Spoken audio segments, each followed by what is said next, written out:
É muito bom para a gente encaixar esse contexto de como que era o verdadeiro espírito da lei, como que as pessoas que entenderam o verdadeiro espírito da lei e o verdadeiro significado disso tudo conseguiram identificar Jesus Cristo.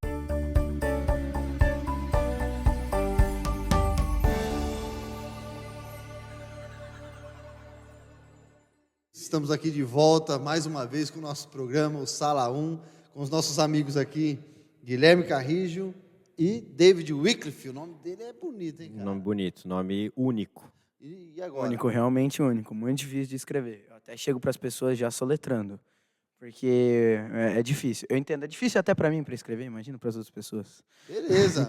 Quer mandar um abraço aí também para os seus amigos? Vou mandar um abraço. Eu ia mandar um abraço para minha família, né, para membros individuais, mas também ia demorar muito. E como o pastor citou, né, no último programa da Sala 1, né, a gente às vezes não cita a família porque é muito grande, como os irmãos sabem da igreja, né? Mas fica o abraço simbólico para minha família aqui.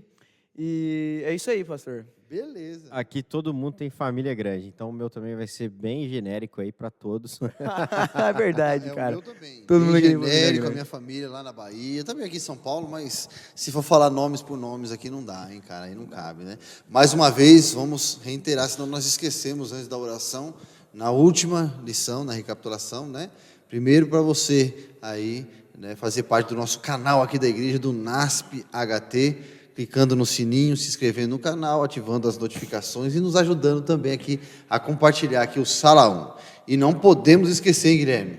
Se esquecermos aqui de dar o recado do mutirão de Natal... Não, jamais, jamais. Tem uma pessoa atrás das câmeras aqui que vai voar na gente. Mas não, então vamos lá, vamos dar o recado aí, né? Vamos lá. Vai lá. Não, participe, a gente já deu nos programas anteriores, participe do nosso mutirão de Natal, tem aqui na descrição do vídeo os contatos que você pode procurar para participar, não importa onde você esteja, você consegue, através de um Pix, ou mesmo se estiver por perto na região, trazer até aqui a sua doação, brinquedos novos, alimentos não perecíveis, ou a doação financeira, que vai ajudar, vai fazer chegar um pouco mais de dignidade, pastor, para as famílias ali, de 2 núcleos que a gente atende e algumas outras mais. E também explicar o seguinte, né? O envelope que eles estão ganhando aqui, né? Eles estão ganhando um envelope no sábado, né? Esse envelope também, ele pode fazer a doação dele ali, é isso? Exatamente. No envelope que você que assiste nos nossos cultos, aos sábados de manhã aqui na igreja do IASP, o NASP Hortolândia, eu ainda tenho essa... eu ainda faço errado, mas aí você pode colocar uma doação dentro desse envelope, entregar para os diáconos, diretamente na tesouraria, ou procurar o pastor, a mim, a Maria, enfim, a equipe que está coordenando, você pode entregar em mãos também a sua doação. Muito bom. Ele falou um pouquinho aqui sobre esses 2 núcleos, né, que serão atendidos, e também tem uma comunidade que nós estamos atendendo também. E aí eu queria que o nosso amigo, mais uma vez, como é que foi lá, amigo? Essa ação que você participou. Então, a gente aqui, né, a comunidade jovem do ONASP, né, ONASP Hortolândia, a gente, toda sexta-noite, a gente parte, né, para 2 comunidades diferentes, né? Um pessoal no centro que precisa muito do nosso apoio, tanto financeiro como alimentício, e um pessoal também que mora ali perto da região ali da Câmara Municipal de Hortolândia, tal, do Drude, são pontos de referência na cidade de Hortolândia, e lá tem um número muito concentrado de famílias, né? E foi muito bacana, viu, pastor, poder chegar e tá levando um pouquinho mais de amor para essas pessoas, um pouquinho mais de dignidade, como o Guilherme falou. E, querendo ou não, isso é o nosso espírito cristão, isso é o espírito que Cristo espera de nós. Tá agindo, né? Tá fazendo o seu cristianismo ser ali uma ação na prática, né? Gente, por favor, participem, é muito bacana mesmo. Eu tô me planejando para participar todas as sextas-feiras, já conversei com a Maria, é uma das idealizadoras do projeto, junto com o pastor. Qual que é o nome oficial do projeto, pastor? O projeto chama Rua, Resgate Urbano Adventista, né? Estamos aí junto com a Maria do voluntariado. Mostra a Maria aí, meu amigo. Isso aí, ó. Passou até pelo Ucho ali, que estava todo... Olha lá, Maria. Dá um tchau, Maria, aí agora para a câmera. Aí. Ah, mas ela não trocou. Aí, agora... sim, Maria. Ajuda a igreja aí, ajuda nós. Dá um tchau, Maria. Aí, Maria. Pronto. Boa. Tá com frio. Maria tá com vergonha também. Então, nós estamos aí com esse projeto, tá bom? Se você quiser participar conosco, Entre em contato aqui com a Maria, Guilherme Carrijo. E quando, comigo e também. quando que a Maria vai sair de lá e vai estar aqui também? Cara, estamos Tá. aí, estamos trabalhando para isso. Quer vir agora, Maria? Aproveita. Pessoal, Próximo. Aproveita que eu coloque já aí fiz nos semana passada. comentários. Eu quero ouvir a Maria. Coloca aí a gente vai trazer ela. Beleza. Vamos seguir, então? Agora nós vamos para a nossa recapitulação, tá bom? Fizemos aqui os nossos convites para você, vamos fazer a nossa oração agora também. Você pega a sua lição aí agora, pega a sua Bíblia, agora num espaço agora que você reservou para estar conosco, né? Sei que muitos estão na sala, né, participando conosco. Às vezes também recebi umas mensagens, Guilherme, de pessoas que utilizam essa recapitulação do sábado à tarde para estar estudando com outras pessoas, e isso é muito bom também, amigos. Então, nesse momento nós vamos começar aqui com uma oração. Quero convidar o Guilherme, então, para dirigir esta oração, amigo. Assim como você está, oremos. Querido Senhor, obrigado porque o Senhor nos trouxe até esse estudo mais uma vez. O Senhor nos trouxe as tuas palavras, a tua inspiração para que nos servisse de guia, para que nos servisse de orientação nesse mundo que tem tanta confusão, tanto barulho por aí, mas a tua palavra, a tua instrução é clara e nós estamos aqui para isso. Então te agradecemos duplamente. Queremos te pedir para que o Senhor eduque os nossos corações e as nossas mentes para o teu querer, para a tua vontade, e que nós possamos completar esse estudo aqui mais uma vez, aprendendo, recebendo a tua sabedoria para a nossa vida. É o que pedimos e oramos no nome de Jesus. Amém. Amém. Isso aí. Cara, agora eu abri aqui a lição, já estamos na 12ª. Está acabando. Nossa, tá acabando, hein? E tem surpresa para a próxima, né? 13ª, 13ª põe é uma aí na surpresa, tua hein? agenda que vai ser Vai ser diferente. diferente. Então vamos lá. Deuteronômio no Novo Testamento. Falamos do Antigo, é isso? Um pouquinho nos posteriores ali. Semana passada, Semana passada. E agora vamos falar no Novo Testamento. Diz assim, ó. Está escrito, o ser humano não viverá só de pão, mas de toda a palavra que procede da boca de Deus. Mateus capítulo 4, versículo 4. E aqui, né, logo na lição, no começo, né, na referência, vem falando um pouquinho sobre isso, sobre a fonte da autoridade, né? E o próprio Jesus diz, escrito está, ou está escrito, Mateus capítulo 4, versículo 4, né?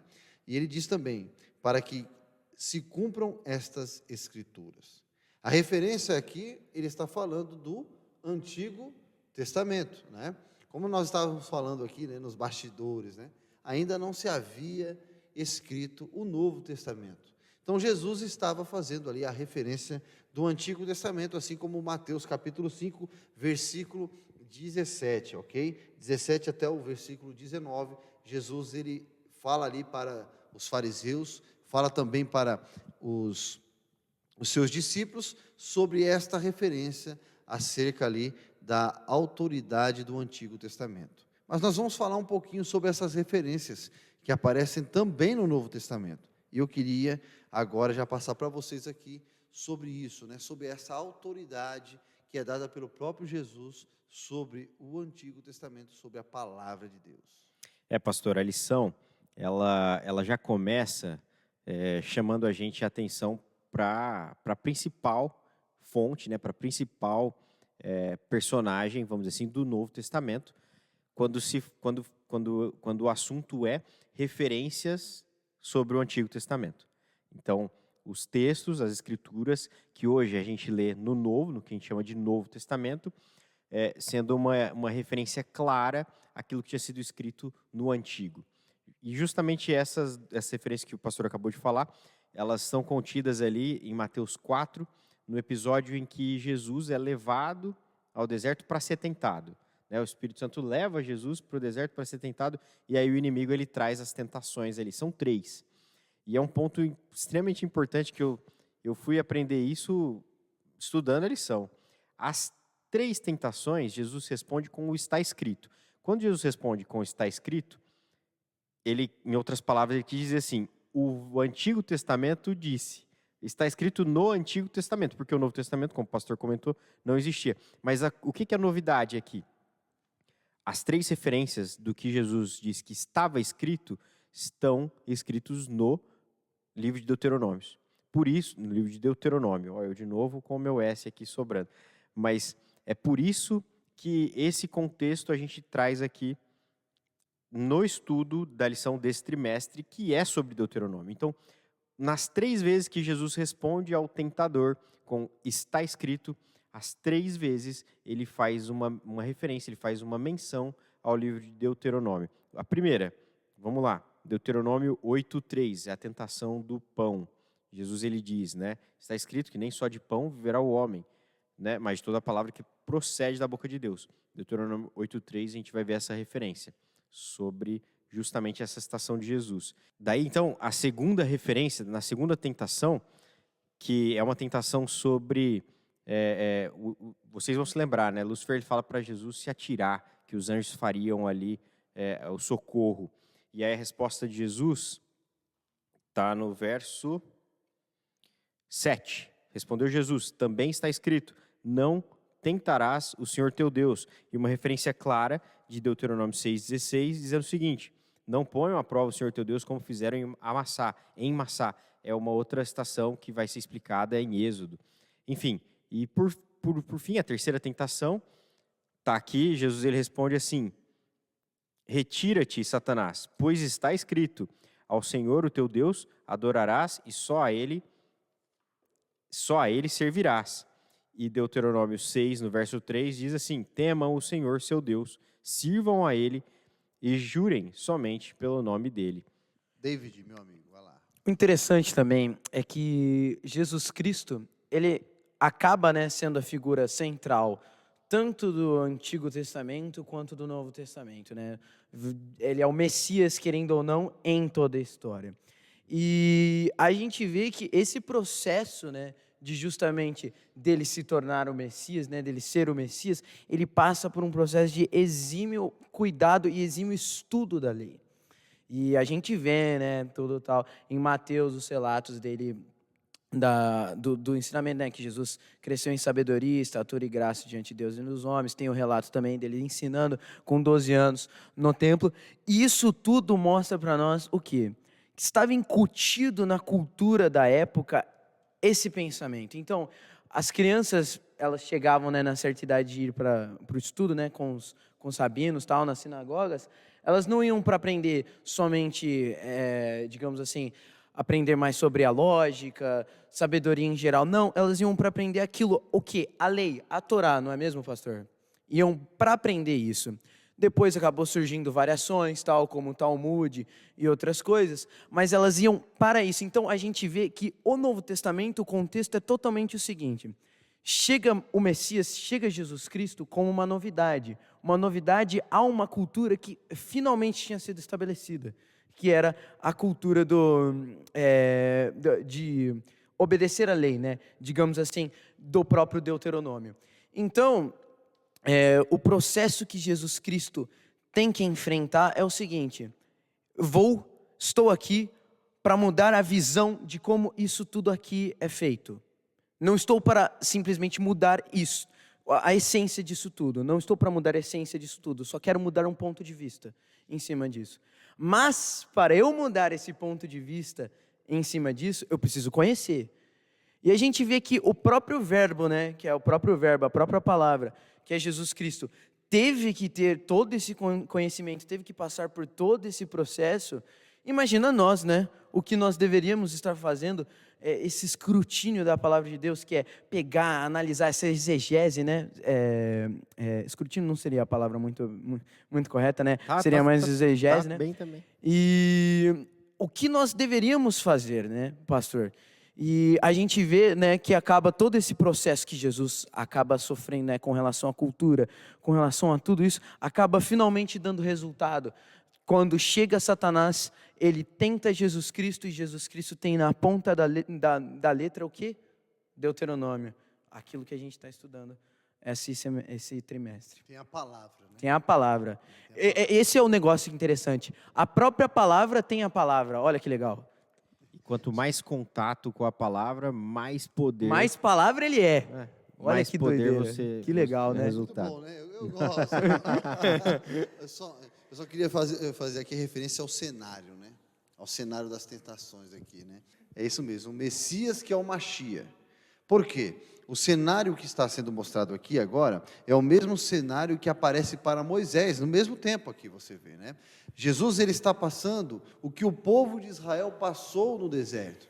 Nós tínhamos a perseguição de um faraó, que é a representatividade, sim, na terra, de alguém que queria ser um Deus adorado, né? Então o faraó, ele buscava essa falsa adoração do seu povo.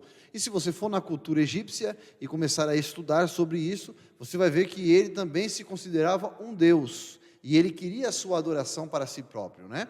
Então, nós podemos falar sim, que ele era um tipo de anticristo, ok? Podemos falar isso, né? Porque ele queria a adoração para si próprio.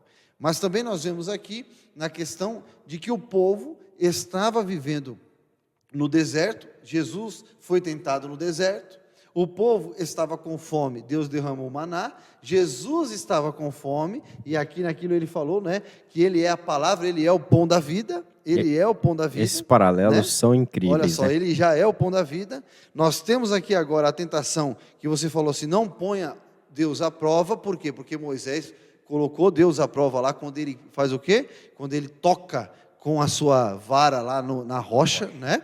E agora nós temos também a tentação de que ele fala o seguinte, se você me adorar, o que vai acontecer com você? Eu vou dar aqui a você todos os meus reinos, esse mundo aqui, né? E aí nós temos ali agora a falsa adoração sendo instituída pelo próprio Deus, né? Que é, naquele momento ali, um Deus menor, que se aparece como sendo Faraó. Então nós temos a representatividade de Satanás em Faraó, olha só. E aí Satanás agora ele mostra quem ele é. E por isso, nós vamos ver aqui um momento agora que você falou muito bem, por isso eu quero já levar para isso. Sobre esse aqui, levantando os rostos. Olha só. Interessante, né, o título desse dia. É interessante por quê? Por que eu fiz esse paralelo aqui? Porque você vê que o povo, quando ele chegava à presença de Faraó, presença de Nabucodonosor, Todas as autoridades, todas né? as autoridades, eles tinham que fazer o quê? Se inclinar, se curvar ali perante eles. Mas e agora aqui? O que esse contexto demonstra algo diferente aqui, né, Guilherme? Pastor, assim, a lição ela explica para a gente, né, o contexto, né, do levantando os rostos, eu não sei como que é o plural, mas basicamente é o seguinte, havia naquela época uma tradição de um juiz ou um rei em uma situação que precisava ali dar um veredito para as pessoas, né, em alguma situação qualquer que seja, e ao invés de se buscar evidências para que se tomasse a melhor decisão, para que se julgasse de maneira correta aquela situação, aquela pessoa, esse rei, esse juiz, ele só pedia para a pessoa levantar o rosto e, baseado naquilo que ele estava vendo do rosto, da expressão da pessoa, ele dava o veredito. E aí a gente vê a citação, né, de Deuteronômio, capítulo 10, versos 17 e 19, Jesus, Deus, né, na verdade, Deus não aceitando a corrupção. Deus nos dando uma missão, além dele falar, não aceito corrupção, não aceito esse tipo de bagunça aí que o ser humano adora fazer, ele fala que ele dá uma missão sobre amor ao próximo, no sentido de cuidar do órfão, da viúva, porque também eles já tinham sido libertos, né, da escravidão, da servidão, já tinha sido liberto desse tipo de problema de viver como órfãos, né, em outra terra. E aí ele dá isso e ele fala o porquê tudo isso. A gente vai ver a referência cruzada, como a gente já vem trabalhando desde a semana passada, né, em vários textos do Novo Testamento para essa situação, e eu vou citar só um deles. Atos, capítulo 10, o verso 34. Abrindo Pedro a boca, disse, na verdade, reconheço que Deus não faz acepção de pessoas. E vários outros textos em Romanos, Gálatas, Efésios, Colossenses, você vai ver Deus também, através desses textos no Novo Testamento, demonstrando que Deus não faz acepção de pessoas, ou seja, Deus julga igualitariamente. Deus ele não vai fazer como os juízes e os reis faziam para que a pessoa levantasse o seu rosto. e ele tivesse uma resposta, um veredito baseado só naquela imagem que ele estava vendo. Deus, ele julga todo mundo igual e ele pede para a gente também trabalhar nesse senso de igualdade. Muito bom. Um paralelo interessante, rapidinho. Na lição da semana passada, eu comentei um pouco sobre essa questão do alinhamento com o pensamento de Deus, com o Espírito de Deus, né? Que se a gente está adorando Ele sem esse alinhamento, né, conforme os nossos interesses, até onde vai os nossos interesses, e a partir do momento que já não nos interessa mais, a gente se separa. Então, seguindo essa linha, né, justamente essa questão de levantar o rosto é justamente uma questão também de transparência consigo mesmo. A partir do momento que eu levanto o rosto, eu estou dizendo não só para mim, mas também para o próximo, dizendo o seguinte: olha, eu não tenho mais o que esconder. Eu tenho um alinhamento com Deus, entendeu? Eu estou alinhado com o Espírito Divino, com o Espírito de Deus. Então eu não tenho mais um segundo interesse, um terceiro interesse no meu coração que eu preciso ficar escondendo. Não. A minha atitude, meu corpo, aquilo que eu faço é totalmente transparente e é totalmente condizente com aquilo que Deus quer, com a vontade dele. É muito bom ouvir de um jovem, né? Isso aí, né, cara? Muito bem, amém, amigo. Você Como tá se vocês na não linha. fossem jovens também, né? Mas, Vamos cara, brincar nisso. Foi o pastor que falou, então.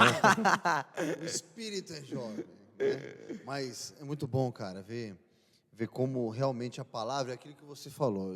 Eu fiquei pensando naquilo que você estava falando, né? A palavra falando da palavra, né?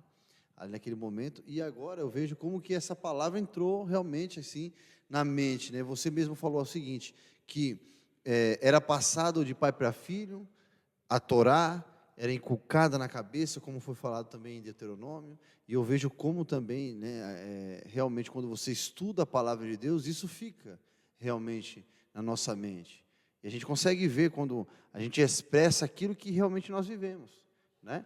É isso que é demonstrado quando você estuda a palavra de Deus.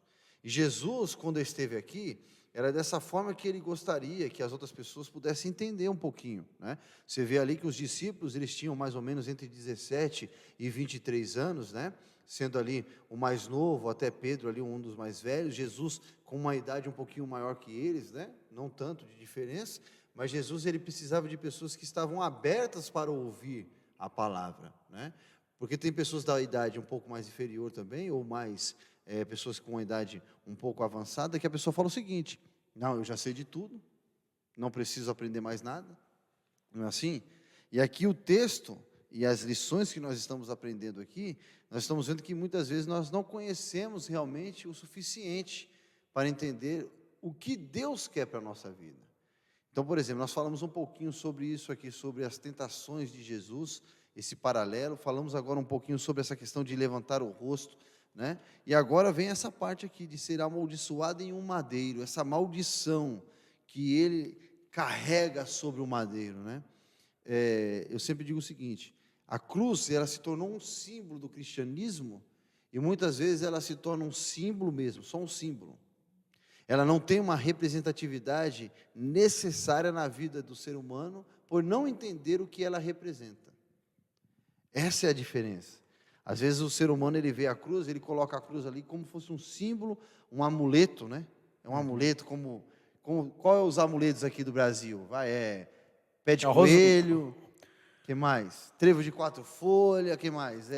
Ferradura atrás da porta, né? São amuletos. Eu ia falar escada, mas esquece a escada. Qual que é? Eu ia falar escada, mas esquece a escada. Não, aí já é superstição de passar debaixo da escada. Estou dizendo mas, assim, enfim. Amuletos, né? Por exemplo, a Bíblia aberta em cima de uma estante, só aberta, no Salmo 23. Uma Bíblia super bonita, né? Às vezes, né? Tal, cara. Isso. Se torna um amuleto.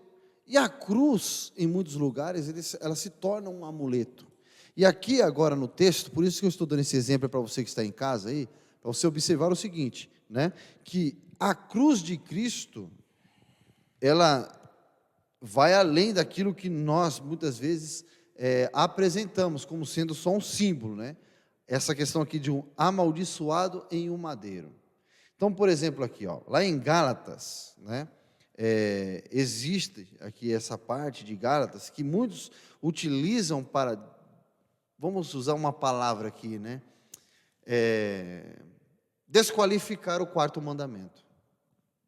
É uma palavra que eu posso utilizar para chegar mais próximo. Desqualificar o quarto mandamento. Por exemplo, para nós adventistas do sétimo dia, não sei se você, amigo que está aí em casa, também é de uma outra denominação, né?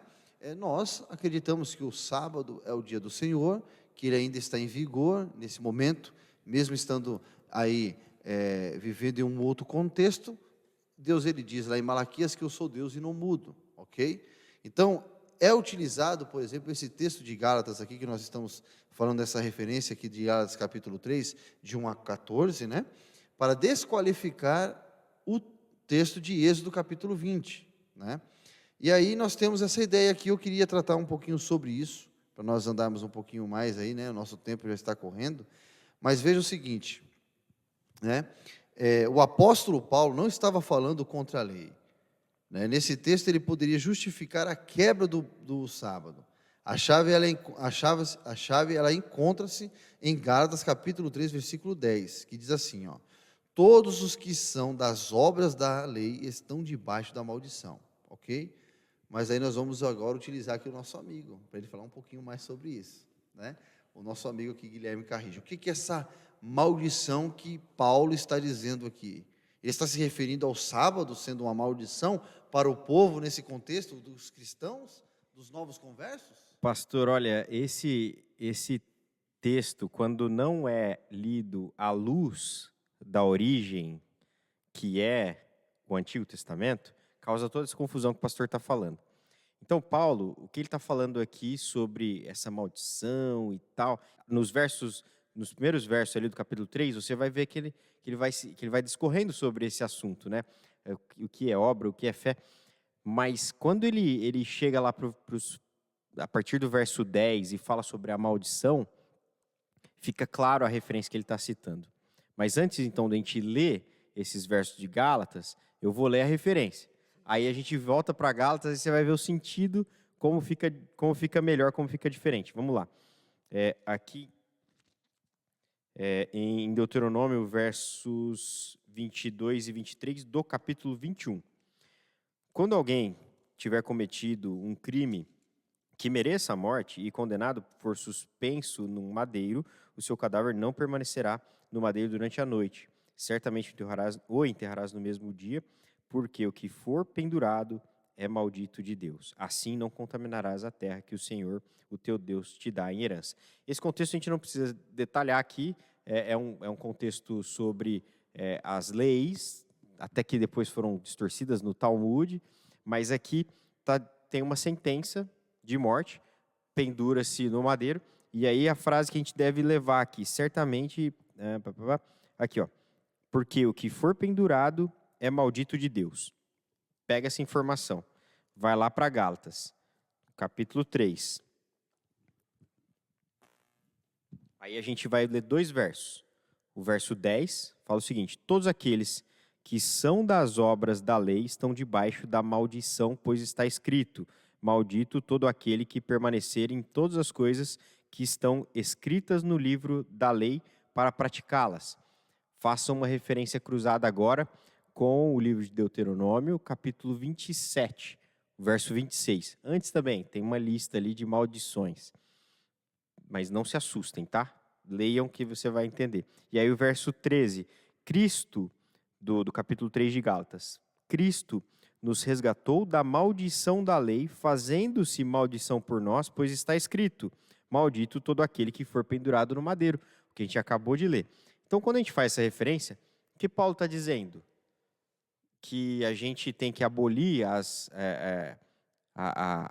obras, vamos dizer assim, o que ele fala aqui, todos aqueles que são das obras da lei estão debaixo da maldição, então a gente não tem que ficar preocupado com as obras da lei, a gente vai mexer na lei.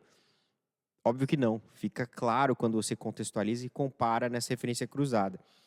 O que mais? Só para não delongar aqui.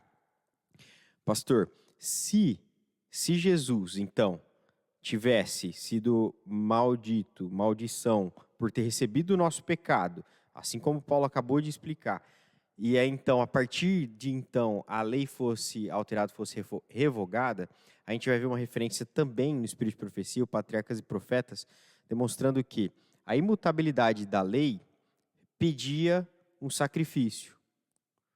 Se a lei pudesse ser mudada, então não precisaria ter sido feito um sacrifício.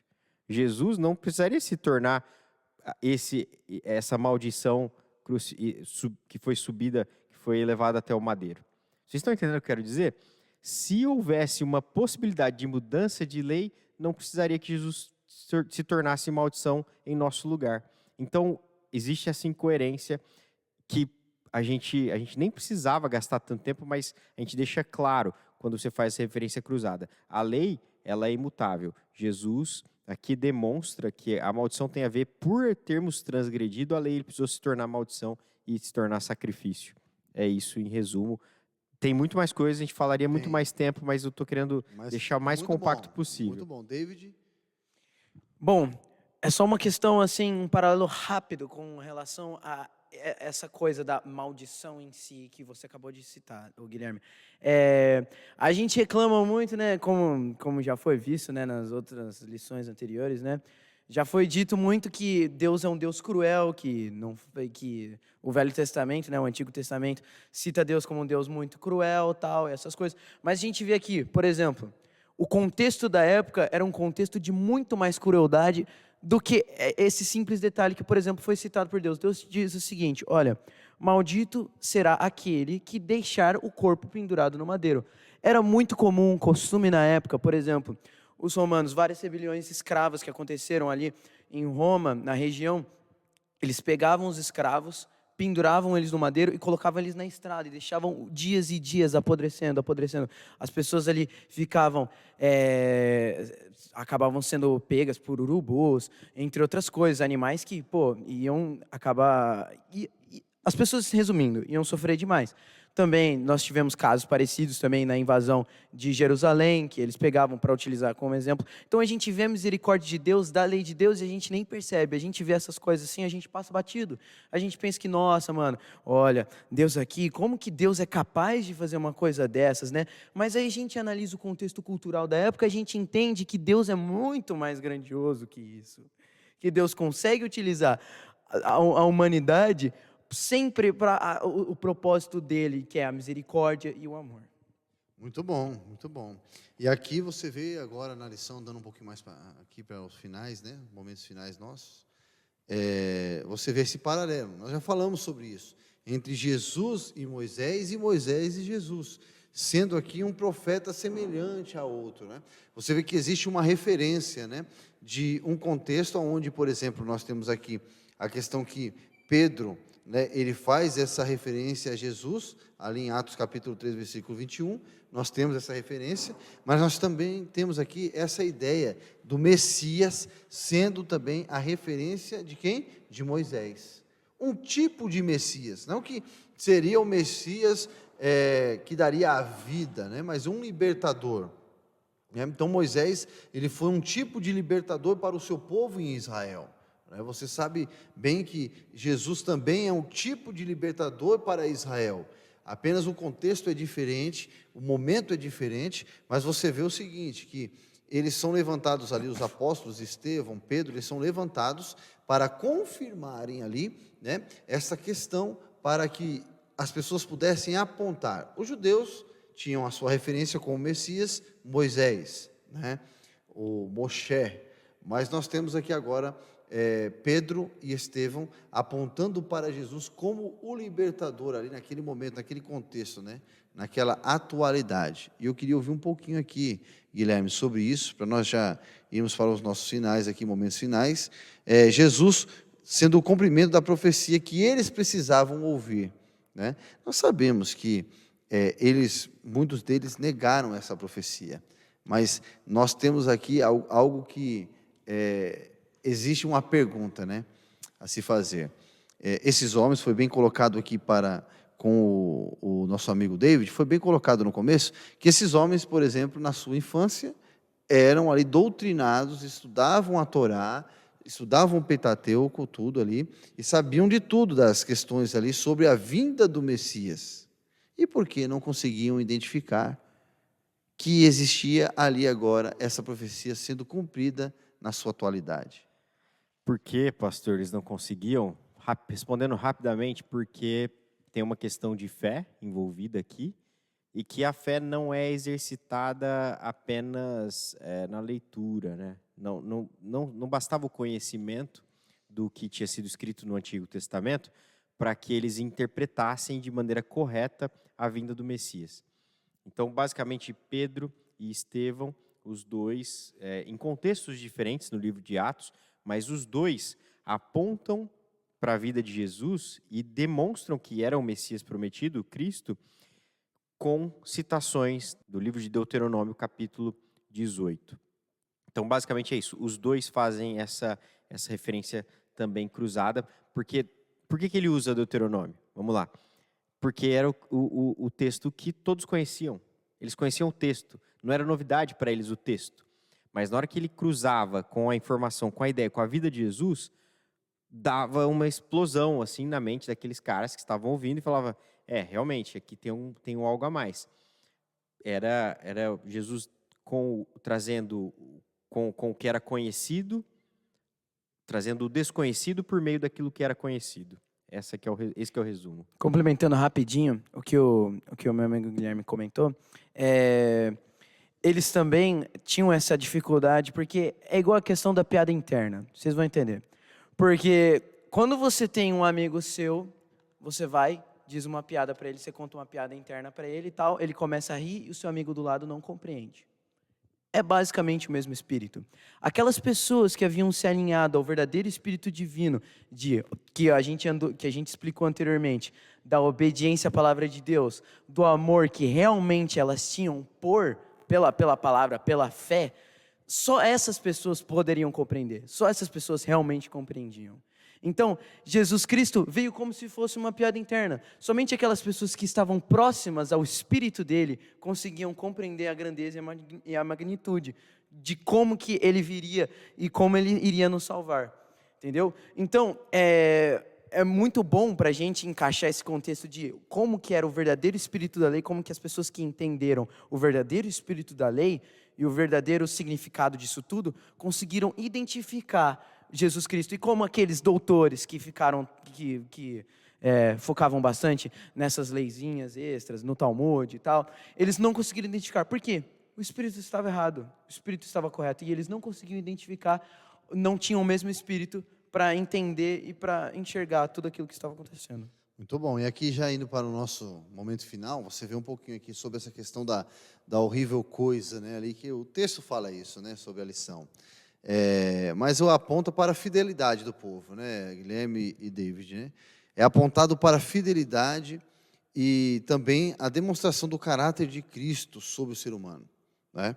E em seguida, o próprio Jesus, ele diz o seguinte ali, né, que no final haverá choro e ranger de dentes, Mateus 22, versículo 13, seguidos da destruição eterna. Aqui cai por terra a teologia relativista, né, amigo? Aonde é apresentado muitas vezes um Deus que no Antigo Testamento, é isso que fazem esse contraponto, né? Aonde Deus do Antigo Testamento é um Deus tirano, é um Deus que eu sempre falo o seguinte, nós somos educados assim, acho que lá na sala eu falei isso, lembra? Que nós fomos educados assim, pelas nossas crenças anteriores, a nossa cultura em geral, né?